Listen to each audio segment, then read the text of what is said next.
Blast ಆದ ಪರಿಣಾಮವಾಗಿ Omni ಕಾರೊಂದು ಧಗಧಗನೆ ಹೊತ್ತಿ ಉರಿದಿರುವಂತಹ ಘಟನೆ ಚಿತ್ತಾಪುರ ತಾಲೂಕಿನ ಲಾಡ್ಲಾಪುರ ಗ್ರಾಮದಲ್ಲಿ ನಡೆದಿದೆ.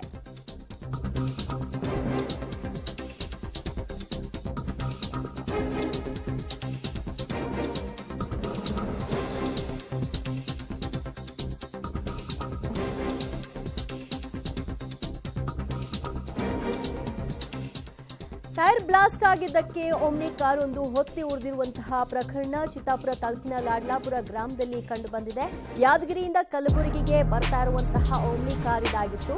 ಓರ್ವನಿಗೆ ಇದೀಗ ಗಂಭೀರ ಗಾಯವಾಗಿದ್ದು ಆತನನ್ನ ಆಸ್ಪತ್ರೆಗೆ ದಾಖಲು ಮಾಡಲಾಗಿ ಚಿಕಿತ್ಸೆಯನ್ನು ಕೊಡಿಸಲಾಗ್ತಾ ಇದೆ. ಪ್ರಕರಣ ಸಂಬಂಧಿತವಾಗಿ ಸ್ಥಳಕ್ಕೆ ಚಿತ್ತಾಪುರ ಠಾಣೆಯ ಪೊಲೀಸರು ಭೇಟಿ ಕೊಟ್ಟು ಪರಿಶೀಲನೆ ಸಹ ನಡೆಸಿದ್ದಾರೆ. ಈ ಸಂದರ್ಭದಲ್ಲಿ ಟೈರ್ ಬ್ಲಾಸ್ಟ್ ಆಗಿದ್ದರ ಪರಿಣಾಮವಾಗಿ ಓಮ್ನಿ ಕಾರು ಈ ರೀತಿ ಧಗಧಗಿಸಿದೆ ಅನ್ನುವಂತಹ ಪ್ರಾಥಮಿಕ ಮಾಹಿತಿ ಲಭ್ಯವಾಗಿದೆ.